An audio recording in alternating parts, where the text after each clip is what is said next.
Assalamualaikum warahmatullahi wabarakatuh. Jumpa lagi dengan Ustazah Winda dalam pembelajaran IPA tema 2 subtema 1 adaptasi tumbuhan.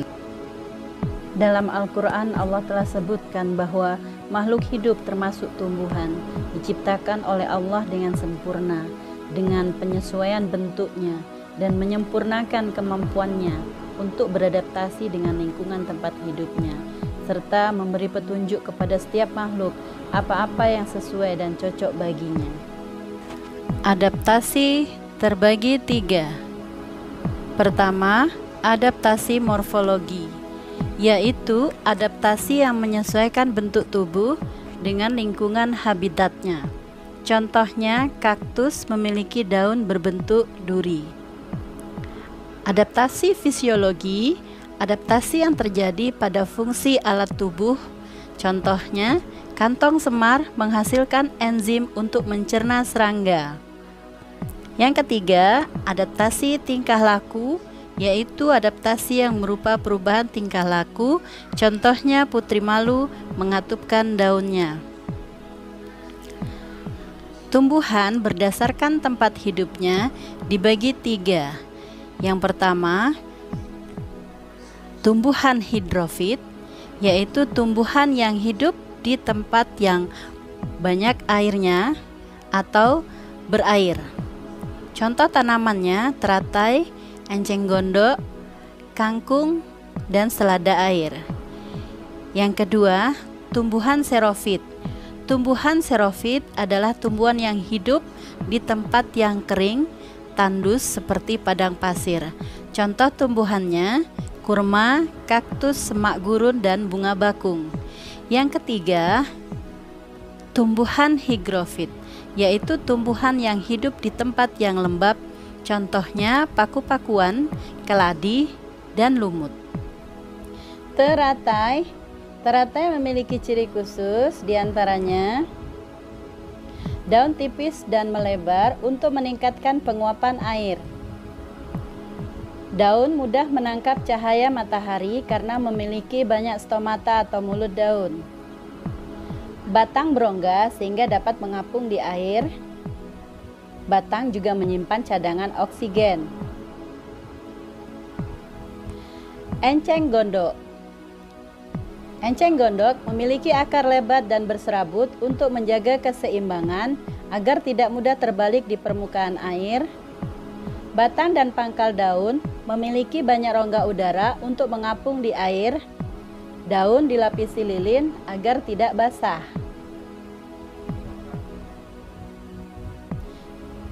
Kantong semar. Kantong semar merupakan tumbuhan karnivora atau pemakan daging. Sebutan ini untuk menunjukkan bahwa tumbuhan ini memakan serangga. Kantong semar biasa hidup di rawa-rawa atau tanah yang kekurangan nitrogen. Untuk mencukupi kebutuhan nitrogen, kantong semar memperolehnya dari serangga yang terperangkap dalam kantongnya. Kantong semar menghasilkan nektar untuk menjebak serangga. Kantong pada tumbuhan ini merupakan bagian ujung daun. Serangga yang masuk ke dalam kantong biasanya tidak bisa keluar.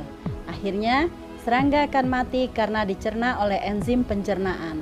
Dari serangga yang telah mati itulah nitrogen diserap. Venus flytrap memiliki daun yang berengsel dan berbulu. Jika ada serangga yang hinggap di daunnya, maka daun akan menutup dan serangga terjebak, tidak bisa keluar. Seekor lalat yang terjebak akan dicerna tanaman Venus selama kira-kira 2 minggu. Sama dengan kantong semar, tanaman Venus juga menyerap nitrogen dari serangga yang dijebaknya.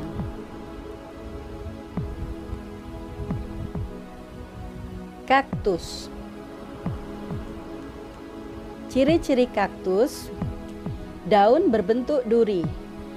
Memodifikasi daun menjadi berbentuk duri untuk mengurangi penguapan. Fungsinya melindungi diri dari hewan pemangsa. Batangnya membesar dan berdaging. Fungsinya untuk menyimpan air. Permukaan batang dilapisi lilin untuk mencegah penguapan. Akar panjang dan berserabut, tujuannya untuk memperluas daerah penyerapan air. Tumbuhan daerah kering, tumbuhan yang mampu hidup di daerah tandus atau padang pasir. Tumbuhan bakau. Tumbuhan bakau memiliki akar tinggi dan kuat, gunanya untuk menyangga batang agar tidak roboh saat terhempas oleh ombak. Kulit batang yang keras. Tumbuhan bakau memiliki kulit di batang dan akar yang tebal dan dilapisi lilin yang melindungi tumbuhan bakau dari kondisi tanah dan air asin dengan mencegah agar garam tidak bisa masuk ke dalam tumbuhan bakau. Stomata dapat ditutup.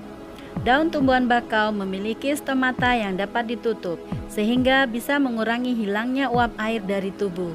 Ini berguna karena air di tempat bakau adalah air yang asin, sehingga tumbuhan bakau tidak bisa terus-menerus menyerap air ini dan harus menghemat air yang ada.